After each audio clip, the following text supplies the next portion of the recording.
하나님께서 구약시대와 신약시대에 자기의 뜻을 전달하고 나타내는 방법이 좀 다른데요. 약간 다른데요.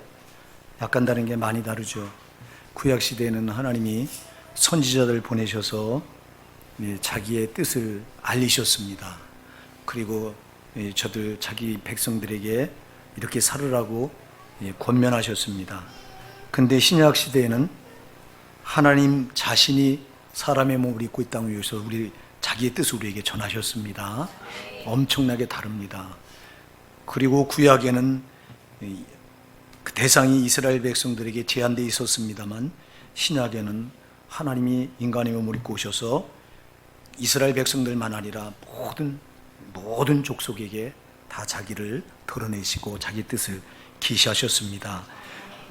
오늘 본문은 예수님이 바로 하나님 본체시요 하나님의 아들이신 예수님이 인간의 몸을 입고 오셔서 30살까지 목수 요셉의 아들로 지내시다가 이제 30살이 되면서 성령에 이끌려서 요단강에 가서 세례를 받으시고 그리고 광야에 나가서 40일 동안 이 마귀의 시험을 금식하시고 마귀의 시험을 통과하신 뒤에 이제 드디어 메시아로서 구세주로서 사역을 하시면서 제일 먼저 외치시는 내용이 오늘 우리가 읽은 본문인데요. 너무도 잘하는 말씀이죠.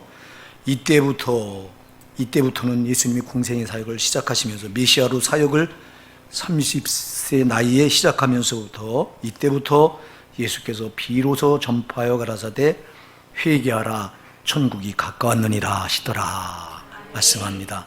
제일 먼저 외친 말씀이 굉장히 중요하죠. 뭐를 외치냐니까 회개하라고 외쳐요. 그리고 천국이 가까웠다고 외칩니다. 한마디로 예수님이 이 땅에 오신 목적이 뭔가를 알게 해줘요. 예수님이 이 땅에 오신 목적이 뭐냐? 저와 여러분에게 천국을 주러 오셨습니다. 그래서 천국이 가까웠다고 말씀합니다. 예수님은 천국의 주인이십니다. 천국의 주인인 그분이 사람의 몸을 입고 이 땅에 오신 유일한 목적이 있다면 모든 인간들에게 천국을 주러 오신 것입니다. 여기는 어떤 사람도 죄인일 수가 없어요. 동일하게 다 모든 사람이 천국을 주러 오셨어요. 여러분, 천국보다 더 어마어마한 나라가 세상에 어디 있어요? 여러분, 이 세상은 정함이 없잖아요. 다 썩어질 것이고 다 놔버릴 것이고 쇠하여버릴 것이고 결국은 불사르도록 간수된 곳이라 결국은 불로 심판받을 것이고 그런 이런 곳에 우리가 소망 없이 살던 우리를 쇠하지 않는 나라, 영원한 나라, 썩지 않는 나라, 영생의 나라를 주려고 오셨다. 그 나라가 하나님 자기가 계신 나라잖아요. 그 나라를 주려고 오셨다. 믿으시기 바랍니다. 이 어마어마한 복을 가지고 오신 거예요.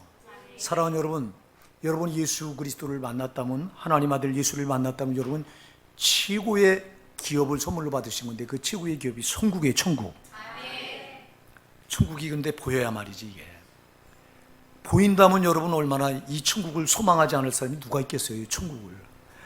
이런 성경은 요한계시록 21장부터 22장에 가서 천국을 잘 묘사해놓고 있는데요, 감히 인간의 말로 다 형용할 수 없어서 12가지 보석으로다가 아주 색색으로다가 그 천국을 묘사해놓고 있는데요, 천국은 지구는 둥그런 원형으로 되어 있습니다만 천국은 정사각형으로 되어 있다고 요한계시록 21장에 말합니다. 정사각형. 근데 그 넓이도 길이도 또 높이도 똑같다. 길이가 12,000 스타디온이라고 되어 있는데 12,000 스타디온을 문자로 해석해도요 이게 약 23,000km예요. 23,000km. 여러분 지구의 지름이 얼마인지 아세요? 지구의 지름이? 그 절반이에요. 그럼 지구보다 2배나 큰데 여러분 이 넓이가 고도 그렇고 높이도 그렇고 길이도 그렇고 또 넓이도 그렇다면요, 배나 크다면 이거는 지름이 질러서 그런 거니까 어마어마한 거예요. 이건 지구보다 몇 배가 더 큰지 사람의 머리로는 측량이 안 되는 거예요. 할렐루야. 어마어마한 나라. 근데 그 나라는 다시 애통하는 것도 없고 눈물도 없고 사망도 없고 거기는 해도 달도 필요 없다고 그랬어요. 하나님의 영광이 그 영광의 광채가 비치기 때문에 항상 대낮같이 환하다고 그랬어요.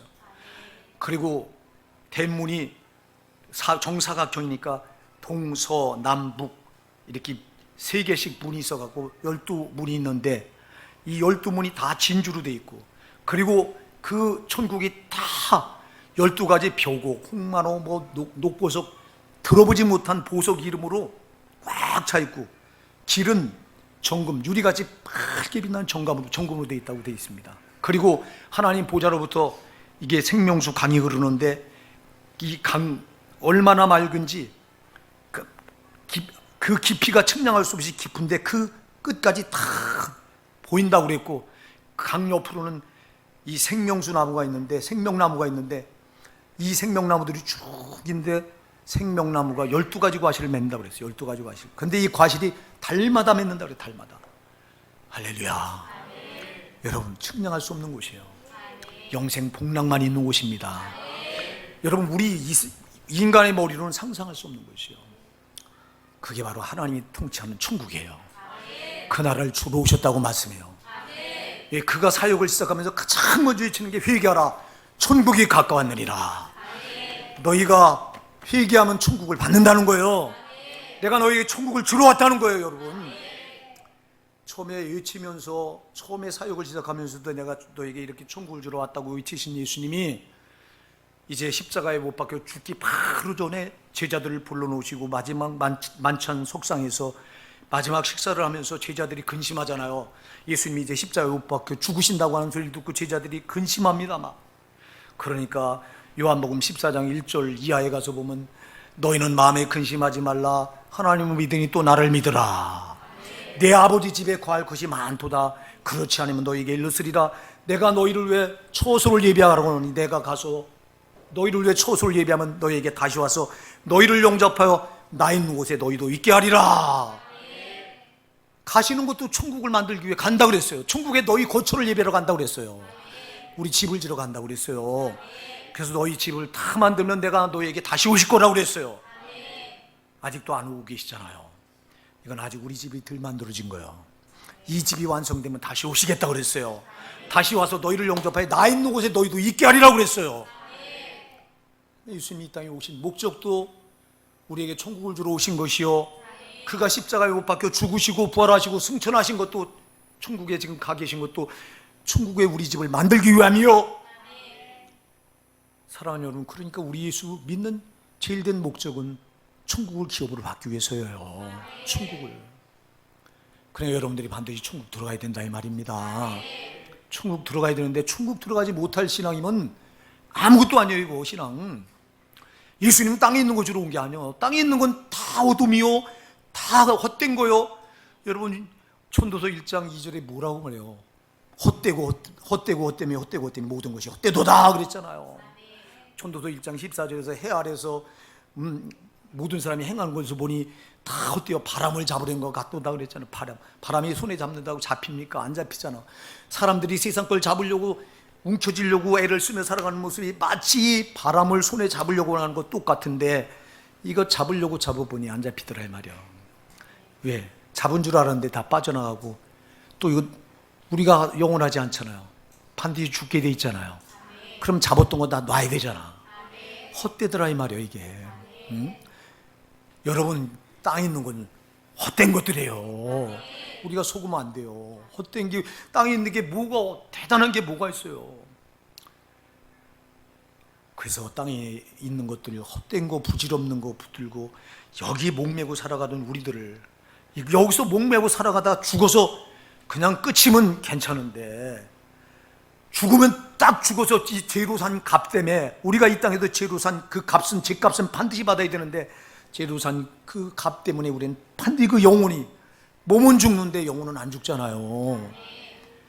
고린도후서 5장 1절 2절에 말하잖아요. 바울 사도가, 만일 땅에 있는 우리 장막집이 무너지면 하나님께서 지으신 집 곧 손으로 지은 것이 아니요 하늘에 있는 영원한 집이 우리에게 있는 줄 아나니 그랬잖아요. 여러분, 이 땅에 있는 장막집, 육신은 반드시 무너져요. 7, 80년 살다가 반드시 이 육신은 무너져요. 육신의 장막집은. 그럼 여기 살던 우리 영혼이 여기서 빠져나오면 하나님께서 지으신 집, 하늘에 있는 영원한 저 천국에 들어가야 되잖아요. 근데 여러분, 모든 사람들이 죄로 사는 것 때문에, 죄 때문에, 죄값 때문에 거기 못 들어가고 다 지옥에 떨어져요. 영혼이 하나같이. 모든 인간은 다 못해서부터 남에서 죄를 가지고 태어나기 때문에 그래요. 그래서 지옥 갈 자, 천국 갈 자가 아무도 없었는데 예수님이 우리에게 천국을 주러 오신 거예요. 예수님이 오신 목적은 우리에게 땅의 걸 주러 온 게 아니요, 천국, 하늘의 것을 주러 오신 거라 이 말입니다.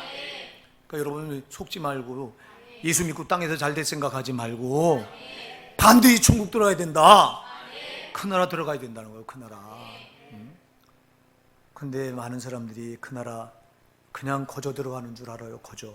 물론 거저 들어가는 거죠. 우리가 노력해서 들어가는 나라 아니에요. 그 나라는. 천국은 죽었다 깨나도 우리 힘으로 못 들어가요. 그래서 예수가 주러 오셨어. 예수가 주지 않으면 못 들어가. 아멘. 천국은 예수가 주지 않으면 못 들어가는 나라가 천국이에요. 그래서 이걸 주러 오셨는데 그럼 어떻게 해주냐? 자, 회개하라. 천국이 가까웠느니라. 뭐가 먼저예요? 할렐루야. 회개가 먼저예요. 여러분, 회개하라 이 말이 무슨 뜻이에요? 내 죄를 내놓으라는 거예요. 예수님이 오셔서 내 죄를 내놓으라는 거예요. 내 죄를 내놓으면 천국 너에게 주겠다는 거예요. 여러분, 오늘 이 자리에는 여러분의 죄를 예수님께 내어 드리신 분들이 계신 줄 압니다. 여러분 정말 예수님께 여러분의 죄를 내 드리셔야 돼요. 근데 많은 이들이 못 내드린다고. 오늘 저와 여러분을 돌아봐야 된다고. 여러분, 내가 진짜 예수님께 내 죄를 내어드렸는가 한번 돌아보셔야 된다고요. 죄를 내주는 게 얼마나 어려운지 아세요? 왜 어려우냐? 죄된 감각이 없어요. 여러분, 죄가 얼마나 무서운지 몰라요. 많은 사람들이. 내가 죄를 짓고 살아가면서도 내 죄가 얼마나 태산 같은지를 몰라요. 여러분, 내가 지금 황 목사가 이 나이까지 살아올 때 이 밑에 쌓아놓은 죄를 측량하라면요, 무게를 측량할 수도 없고 부피도 측량할 수 없어요. 나는 하나님 앞에 이 말씀을 또 묵상하면서 내 죄를 돌아보니, 여러분, 내가 지금까지 이 나이 먹도록 어머니 뱃속에서부터 태어나서부터 여기까지 자라올 동안, 여기까지 내가 살아올 동안 그 밑에 얼마나 많은 죄가 쌓여있나, 그 부피를, 그 무게를, 그 길이를 도무지 측량할 수 없어. 여러분들이 한번 이 죄에 대해서 한번 깊이 생각해 보신 적이 있어요? 근데 많은 사람들이 이 죄에 대해서 심각하게 생각하지 않아요. 나는 여러분들이 오늘 다른 어떤 것보다도 여러분 내 자신의 죄에 대해서 심각성을 가지시길 바랍니다. 여러분, 사람의 문제는 죄 문제입니다. 죄 문제. 거듭 말씀드린 죄 문제예요. 여러분, 다른 문제 아니에요. 아무것도 필요 없어. 돈 문제도 아니에요. 건강 문제도 아니에요. 여러분, 권력의 문제, 명예의 문제, 그런 거 아니에요. 우리 문제는 죄 문제예요. 여러분, 죄에 대해서 감각이 있어야 되는데 너무 많은 분들이 죄에 대해서 감각이 없어요. 여러분, 우리가 사도행전 13장 22절에 가서 보면 하나님이 이렇게 말씀하세요. 내가 이새의 아들 다윗을 만나니 내 마음에 합한 자라. 내가 저를 통해서 내 뜻을 다 이루리라. 할렐루야. 내가 이새의 아들 다윗을 만나니 내 마음에 꼭 드는 자다 그래요. 여러분, 하나님 마음에 꼭 드신 분들이 되시기 바랍니다. 그럼 왜 이 말씀을 했을까요? 왜 하나님이 보고 다윗을 보고 내 마음에 꼭 든다고 말씀했을까요? 여러분, 하나님 마음에 꼭 들면 이거보다 더 큰 복이 어디 있어요? 왜 이 말을 했을까요? 다윗이 죄를 안 줘서 그랬을까요? 여러분, 하나님은 죄를 제일 미워하잖아요. 하나님은 죄를 제일 싫어하잖아요. 죄 있는 곳에는 하나님이 가까이 오시지 않잖아요. 그래서 우리가 예배할 때도 가장 먼저 하는 게 뭐예요? 죄를 회개하잖아요. 왜? 죄 가지고는 죄 있는 곳에는 그분이 오시질 않아요. 근데 우리가 자백하면 죄를 용서해 주시겠다고 약속하셨잖아요. 그래서 우리가 죄를 자백하고 그리고 이제 예배를 시작하는 이유는 죄 있는 곳엔 하나님이 오실 수가 없어서, 거룩하신 하나님이 오실 수가 없어서, 죄는 원수이기 때문에 못 와요. 오지도 않고 가까이. 그래서 하나님이 가장 미워하는 게 죄예요. 오늘 여러분이 죄 가져왔으면 이거 처리하고 가야 돼요. 하나님 가장 미워하는 거 가지고 지금 하나님 앞에 나온 거예요, 이거요. 예수님이 회개하라 이 말, 내 죄 내놓으라는 거잖아 오늘. 여러분도 오늘 이 자리에 뭐하러 나왔어요? 여러분이 죄를 예수님께 내어 드리려고 나왔어요. 회개하라, 내 죄를 내놔라. 오늘 이 자리에 나와서도 여러분 죄를 가지고 나와서 그냥 가지고 왔다 돌아가면 안 된다고요. 이 죄를 예수님께 다 맡기고 돌아가셔야 된다고요. 이 죄 때문에 우리가 망하는 건데요, 죄 때문에. 근데 아까도 내가 얘기했죠. 다윗을 하나님이 내 마음에 쏙 드는 자다 이렇게 말씀하신 이유가 다윗이 죄를 안 져서 그럴까요? 아니요. 다윗만큼 죄를 많이 진 사람도 없어요. 여러분, 다윗은요, 참으로 사람이 하지 않아서 해서는 안 될 죄를 졌어요. 다윗 왕국을 세우는데 30명의 용사가 생명을 목숨을 바쳐서 다윗 왕국을 세우는데 그 가운데 우리아라고 하는 사람이 있어요. 우리아라고 하는 이름이 있는 30명 중에 우리아가 들어있는데 목숨을 바쳐서 그 다윗의 왕국을 세우는데 일조했던 사람인데 그 우리아의 아내 바세바가 목욕하는 장면을 보고 다윗 왕이 바세바를 데려다 간음하잖아요.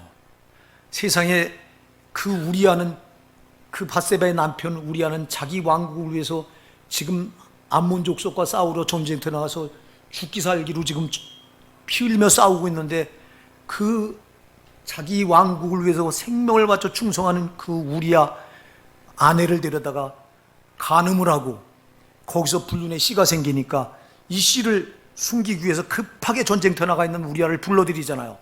왜? 우리아하고 아내하고 합방하게 해서 그 씨가 우리아의 씨인 것처럼 속이려고. 근데 우리아를 불러들이니 우리아가 전쟁터에서 왕묘이니까 돌아와 보니까 너는 수고했으니 가서 네 아내와 합방하라고 보내니까 우리아가 내 동료들이 지금 전쟁터에서 피 흘려 죽어가고 있는데 나만 가서 내 아내와 합방할 수 없습니다. 나는 여기서 있겠습니다. 이 대궐 궁궐에서 안 갑니다. 다윗이 그 다음날도 또 술을 잔뜩 먹이고 또 보내려고 하는데 안 갑니다. 이틀째 그 대궐 문에서 문지기들하고 거기서 그냥 기거합니다. 그러니까 다윗 왕이 이거 그냥 뒀다는 안 되겠구나 싶으니까 군대 장관 요압에게 편지를 써서 우리아 손에 들려서 밀봉을 딱 한 거라. 이건 왕이 밀봉하면 못 뜯어보는 겁니다. 밀봉한 이걸 가지고 가서 이걸 가지고 이제 요압한테 가서 내밉니다. 군대 장관 요압이 뜯어보니까 뭐라고 써있냐. 다윗이 우리아를 전쟁터 맨 앞에 세워서 일부러 죽게 해라. 이거보다 더 악한 죄가 어디 있어요? 세상에 자기를 위해 피 흘려 싸우는 우리아의 아내를 간음한 것도 모자라서 거기 씨를 불륜의 씨가 잉태되니까 그걸 다윗 우리아의 씨인 것처럼 속이려고 다 안 되니까 우리아를 세상에 일부러 전쟁터 앞장서서 고의적으로 죽게 만든 인물이 다윗이에요. 이거보다 더 악한 죄가 어디 있어? 이건 아주 고의적인 죄입니다. 이거는요. 그것뿐만 아니라 다윗은 그는 자기가 왕위 있는 40년 동안 전쟁이 끊어지지 않았어요. 물론 그는 전쟁에서 한 번도 진 적이 없어요. 다 이겼어요. 근데 문제는 너무 많은 사람들을 살상한 거예요. 전쟁을 통해서. 그래서 다윗이 성전을 하나님께 지어바치려고 할 때 하나님이 나는 내게서 성전을 받지 않겠다. 너는 너무 많은 사람을 죽여서 네 손에 너무 많은 피가 묻어있기에 나는 너를 통해서 성전을 받을 수 없다. 네 아들 솔로몬 왕을 통해서 내가 성전을 받을 것이 너는 안 된다 하고 거절하실 만큼 다윗은 손에 피를 많이 묻혔던 죄인입니다. 아니 그런데 그런 죄인을 우리 하나님이 내가 이세 아들 다윗을 만나니 내 마음에 합한 자라고 내 마음에 쏙 든다고 죄인을 내 마음에 쏙 든다고 말하시는 하나님이 아니잖아요. 여러분 죄인은 원수예요. 하나님과 죄는 하나님과 원수라니까. 죄는 영적으로 볼 때 마귀가 부추겨서 마귀가 생산해내는 마귀의 이 생산물이기 때문에 죄는 하나님과 절대 원수예요. 그럼 죄를 일으켜 태산같이 친 다윗을 보고 내 마음에 쏙 든다? 왜 그랬을까요? 여러분 다윗은 죄인이었지만 뭐를 잘했냐? 회개를 잘했어요. 회개를 잘했던 인물이 다윗이에요. 그래서 그는 오늘 우리가 묵도송으로 이렇게 예배를 시작하면서 가장 먼저 읽은 게 시편 32편 1절이에요.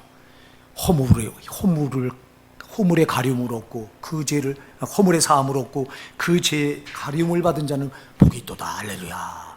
누가 복 있냐? 돈 많은 자가 복 있냐? 권력을 가진 자가 복 있냐? 다윗은 자기가 왕이었잖아요. 그 다윗이 고백하는 겁니다. 시편 32편 1절이 허물의 사함을 얻고 그 죄의 가령을 받은 자가 복이 있다고 그랬어. 할렐루야. 권력을 가진 왕이 복이 있는 게 아니라 죄상을 받은 자가 복이 있다는 거예요, 여러분.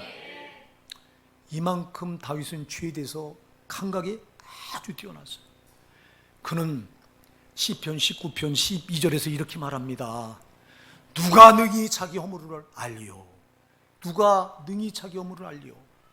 여러분, 자기 허물을 모른다는 거예요. 사람들이 자기 죄를 모른다는 거예요. 여러분, 세상 사람들 당신 보고 죄인이라고 말했다면 여러분 난리가 납니다. 그러나 우리 성도는 당신은 죄인이라고 말하면 빨끈해서는 안 돼요. 맞습니다. 나는 죄인입니다. 받아들여야 돼요. 시편 19편 12절에 누가 능히 자기 허물을 알리요? 모른다는 거예요, 자기 허물을. 그래서 세상 사람들은요, 내 허물을 못 보잖아. 다른 사람의 허물을 보고 비판하고 정죄하고 판단하잖아. 저럴 수 있냐고.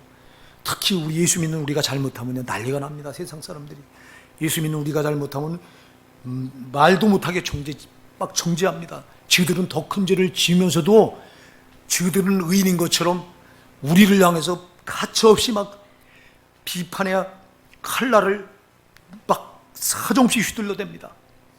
특히 목사들이 잘못하면 난리가 나죠. 목사가 저럴 수 있냐고 막. 저들은 더한 죄를 지면서 그래요.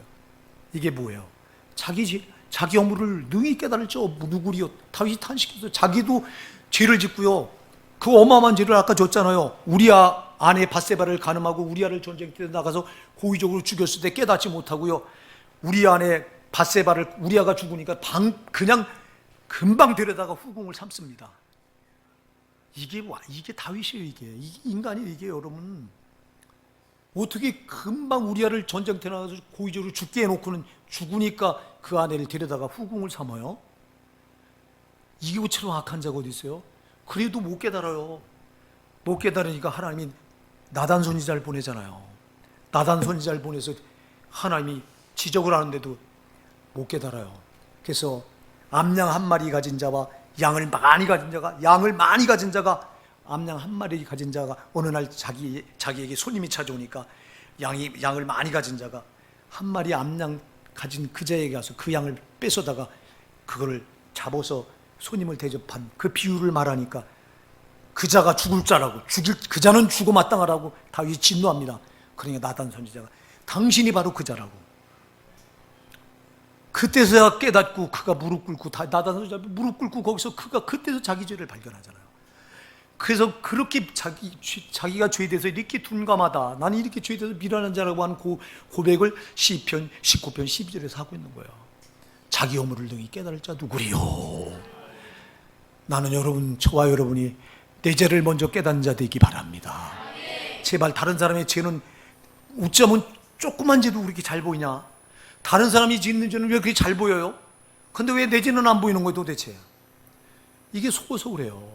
어둠의 마귀가 내가 지은 죄는 전혀 못 보게 해요. 다 어둠으로 가려놔요.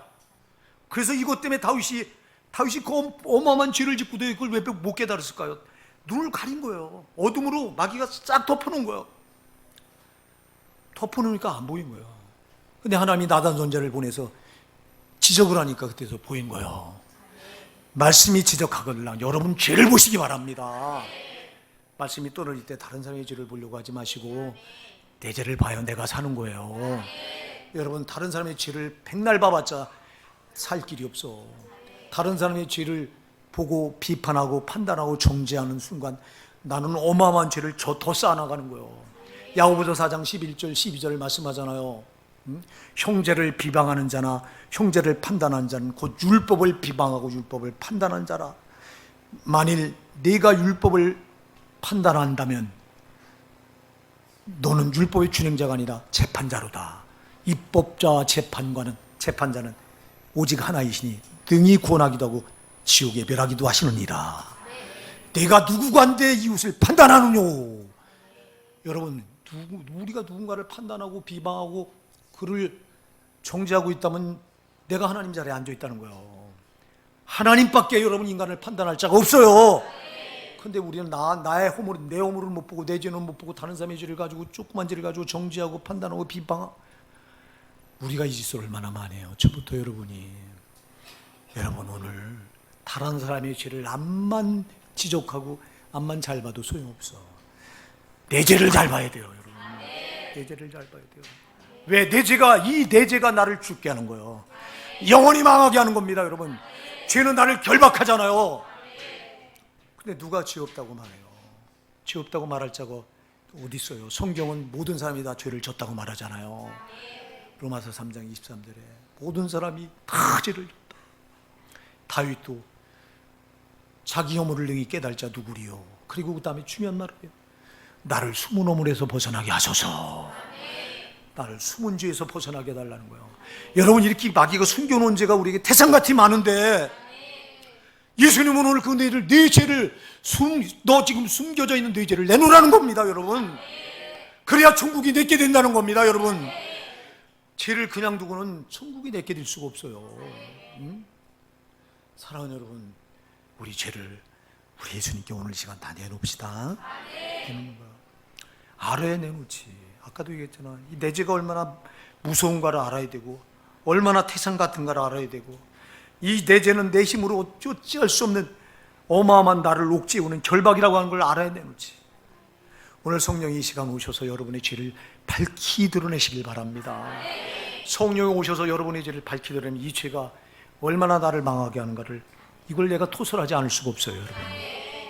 여기 부족한 종이 처음에 예수님을 만났을 때 정말 4년 동안 헛되게 예배당을 나가고 싶으면 나가고 말고 싶으면 말고, 한 달에 어떤 경우는 한 번 나가고, 교회 이렇게 4년 동안 교회를 나가면서도 내가 교회를 발을 끊지 않았던 단 한 가지 이유는, 교회 보니까 열심을 내는 분들이 있어. 왜 저분들은 뭐 때문에 저렇게 열심을 낼까? 왜 저 사람들은 저렇게 정말 막 헌금도 참 어마어마하게 하고, 보니까 막 그 주의 일이라면 그냥 앞장서서 하고, 그리고 예배라고 하니 예배에 빠지지 않고, 그 사람들이 궁금했어요. 저 사람들은 도대체 뭐 때문에 저렇게 교회에 저렇게 열심을 내는 건가? 그게 난 그거 한 가지 그거 하나만 이해돼도 내가 교회를 떠나도 이거 한 가지 내가 알고 떠나자 그래서 안 떠난 거예요, 4년 동안. 그러던 어느 날, 이제 제가 얘기했잖아요. 죽음이 어느 날 갑자기 나한테 이렇게 죽음이 확 엄습해 오는데요. 내가 죽으면 어떻게 될까? 죽으면 어떻게 될까? 공포가 밀려오는데요. 죽으면 내가 아무것도 모르는 그 상태로 돌아가나? 내가 엄마 뱃속에서 나오기 전에 아무것도 몰랐던 그 상태로 다시 돌아가는 건가? 이 생각밖에 안 했어요, 그때. 이 생각을 하니까 두려운 거야. 야, 나라고 하는 존재가 죽으면 이렇게 그냥 영원히 잊혀지는 존재가 되나 보다. 근데 성경을 알고 보니까 성경은 그게 아니라, 죽음 그렇게 잊혀진 게 아니라 죄값 때문에 내 영혼이, 죽지 않은 영혼이 저 지옥에 떨어져서 거기서 슬피며 이를 간다고 성경은 말하잖아요. 야, 그래서 안 되겠구나.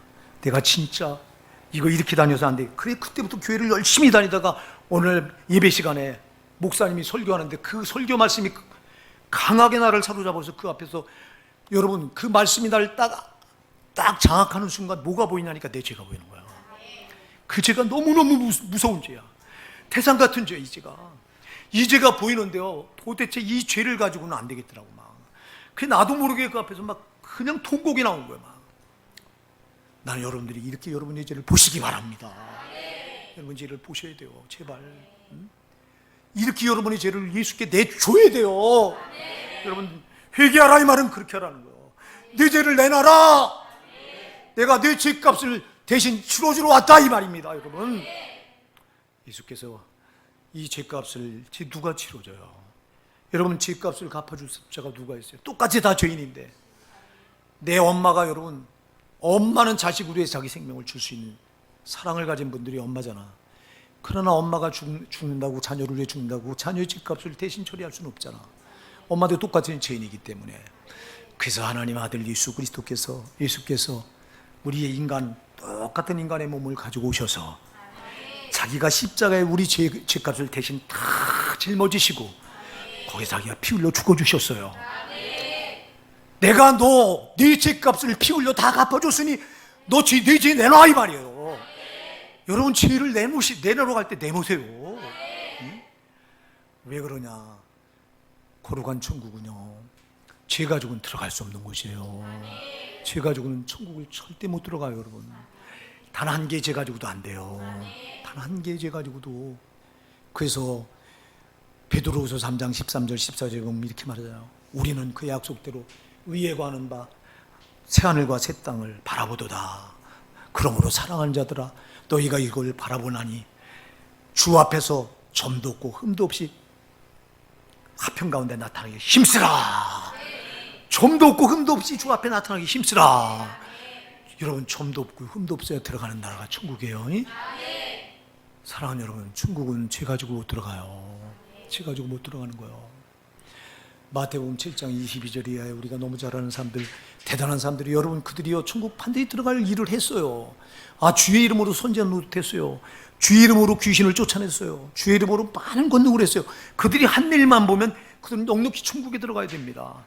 근데 그 자들이 예수님 앞에 심판탑에 딱 서니까 예수님 뭐라고 말하냐니까, 불법을 행하는 자들아, 불법을 행하는 자들아, 내가 너희를 도무지 알지 못하나니 내게서 떠나가라. 뭐를 지적을 해요? 불법을 지적해요. 불법이 뭐예요? 요한일서 3장 4절에, 요한일서 3장 4절에 말해요. 죄를 짓는 자마다 불법을 행하니 죄는 불법이라. 죄가 불법이에요. 하나님 오실 때 법을 어긴 거예요. 여러분 보세요. 그들이 한 일을 보니까 천국에 넉넉히 들어가고 남을 일을 했어요. 주의 이름으로 선지자는 못되고, 주의 이름으로 귀신을 쫓아내고, 주의 이름으로 많은 권능을 행했고, 주를 위해서 죽도록 헌신했고. 근데 이렇게 했는데도 죄를 가지고 딱 서니까, 불법이 거기서 드러나니까, 불법을 행한 자들아 내게 떠나가라 그랬잖아. 내가 너희를 도무지 모른다고 말하잖아. 여러분, 죄는 안 돼요. 죄 가지고는 천국 들어갈 자가 아무도 없어. 그래서 예수께서 그 죄를 갚아주려고 십자가에 피 흘려서, 내가 네 죄를 갚아 거기서 다 흘려줬으니 내놓기만 해.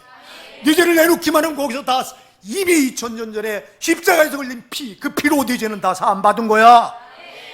근데 안 내놓으면 소용없어. 그 죄를 안 내놓고 있으면 그 죄는 여전히 내가 가지고 있는 거야. 그러니까 내놓으라는 겁니다, 여러분. 내놓으라고 그랬더니 내놔야 되는데, 아까도 얘기했지, 죄에 대해서 감각이 없어. 제발 여러분 기도하세요. 내 죄가 얼마나 큰가, 무서운 거 알지 말게 해주세요, 여러분. 제가 옛날에 그 독산동에 있는 성서 침례교회에 저를 거듭나게 하신 영적인 아버지, 우리 주견식 목사님이 그런 말을 해요. 어느 날 우리 집사들을 불러놓고, 지금 이렇게, 아마 그때가 이 금요 찬양기도에, 이렇게 금요 찬양기도에 우리가 많이 참석을 안 해서요, 그때 한 100여 명 모이는데도 금요 찬양기도를 참 참석을 많이 안 하더라고. 그러니까 아마 한 서너 명 이렇게 모였어요. 10명. 그러니까 돌로 앉아서 이렇게 이제 박수치고 찬양하고 기도하고, 또 목사님 문제 있으면 내놓으라고 그러고, 그러면서 우리가 그렇게 기도했는데, 그때 이런 말을 하더라고. 여기 집사님들, 그땐 대부분 집사님들만 나오잖아요. 그러면 찬양기도 이런 때는요, 한번 여러분들의 죄, 어려서부터 지금까지 자라면서 노트에다가 여러분들의 죄 좀 한번 다 기록을 해보세요. 기록을 해보세요. 어떤지 생각나는 대로 다 기록해보세요. 여러분 그래서 그것 때문에 제가 그 말씀을 기록했던 기억이 나요. 기록하다가 못했어요. 도무지 어려서부터 생각나는 죄를 다 적는데도 이건 짚것도 없이 나와. 근데 내가 생각할 때 기억나지 않는 죄까지 한다면 이거는 태산 같은 거예요, 진짜.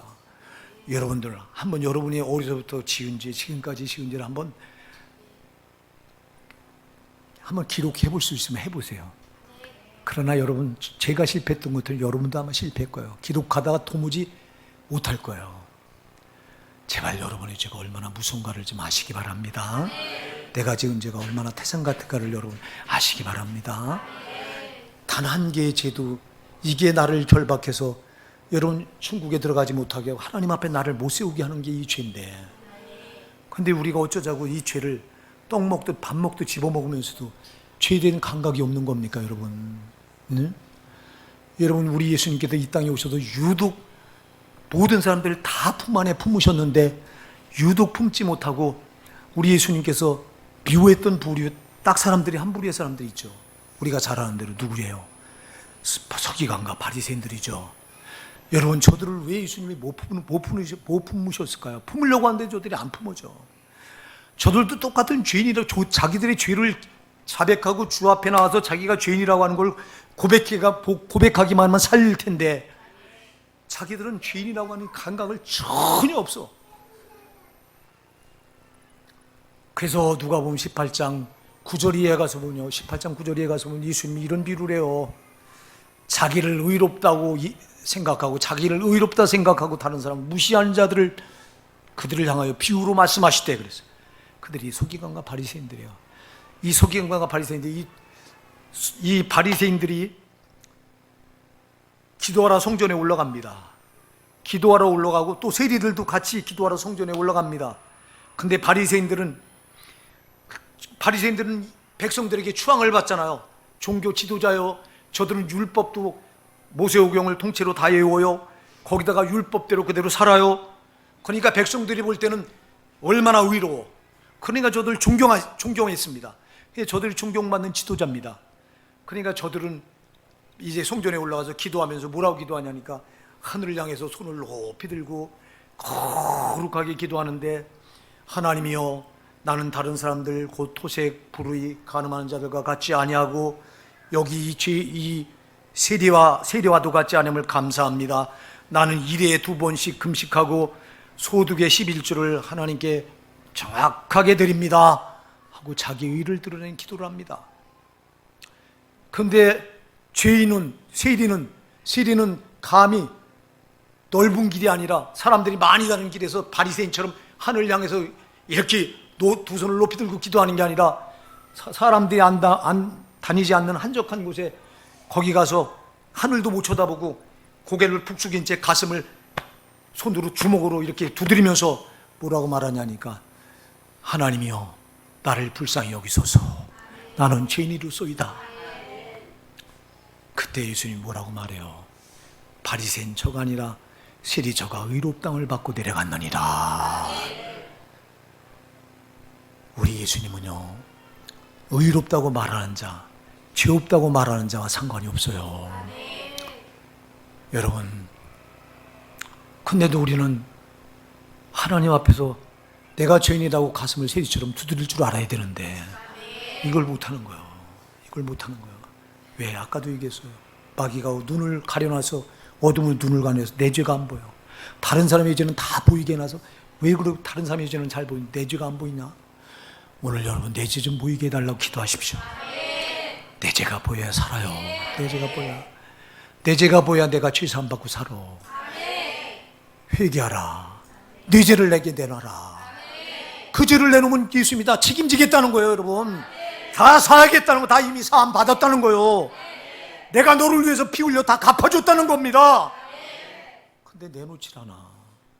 오늘 여러분 이 자리에 나온 것도요, 이 죄 내놓으려고 나온 거예요. 이 바리새인들이 예수님께서 세리 마태를 불렀을 때, 마태복음 9장에 가서 보면요, 세리 마태를 부르니까 세리가요 너무너무 감사하잖아요. 유대사에서 자기는 죄인들이라고 사람 취급도 안 하는데, 사람들과 상종할 수도 없이 사람과 이렇게 담이 쳐져 있는데, 근데 예수님은 세리 마태를 불러가지고 제자를 삼아요. 너무너무 감사해서 자기 집에 예수님을 초청해 놓고 세리들을 불러서 잔치를 합니다. 그때 이 모습을 보고 바리새인들이 손가락질하며, 저가 죄인들과 함께 식탁 교제를 한다, 저가 하나님의 아들이라고 말하는 저자가 저게 어찌 있을 수 있는 일이냐, 막 손가락질을 합니다. 그러니 예수님이 뭐라고 말씀하세요? 마태복음 9장 12절 13절 뭐라고 말하세요?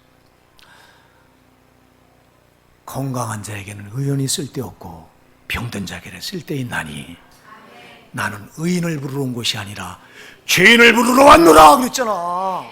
죄인을 부르러 오신 분이 예수님이에요.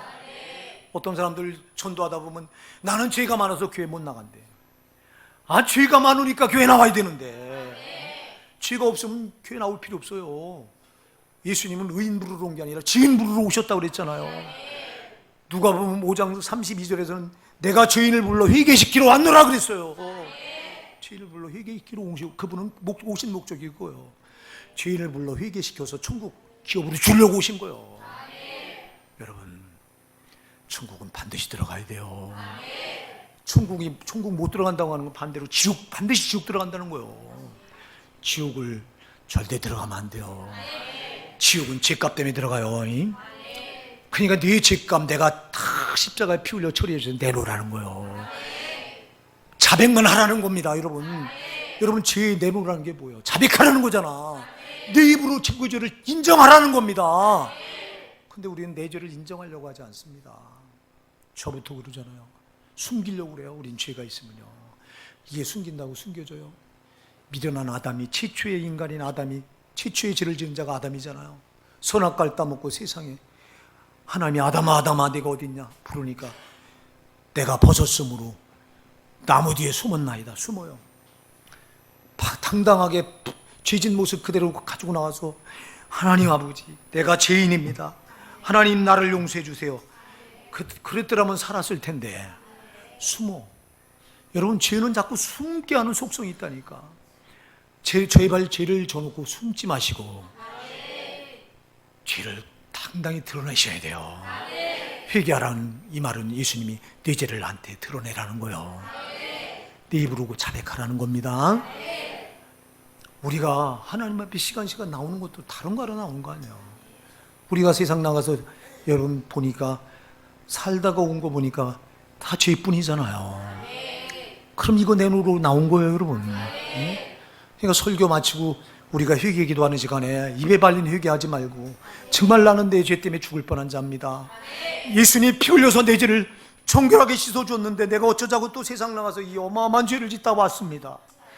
그런데도 예수님은 흘리신 피 앞에 내 죄를 내놓기만 산다고 말씀하셨으니 내가 오늘도 내가 지은 죄를 예수님 앞에 내놓습니다.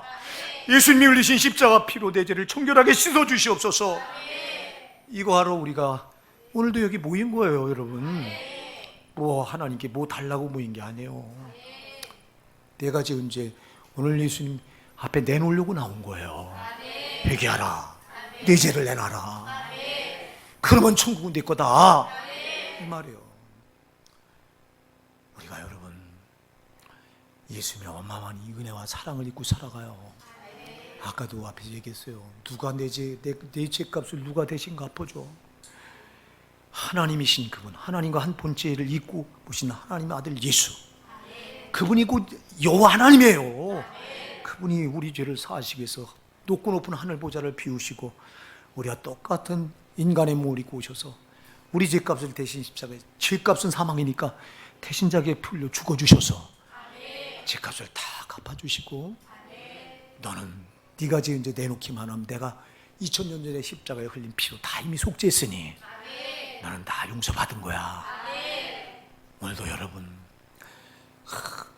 진짜 나는 죄가 너무 많아서 하나님 앞에 나올 수 없느라고 말하는 그런 어리석은 자들이 되지 마시고 여러분, 하나님은요 우리가 아무리 많은 죄를 져도 어제 수백 가지 죄를 짓고 오늘도 수백 가지 죄를 졌을지라도 그 죄를 가지고 나와서 자백만 하면 다 용서받습니다. 여러분, 누가 보면 우린 그러잖아요. 많은 죄를 지면 난 이렇게 염치도 없어.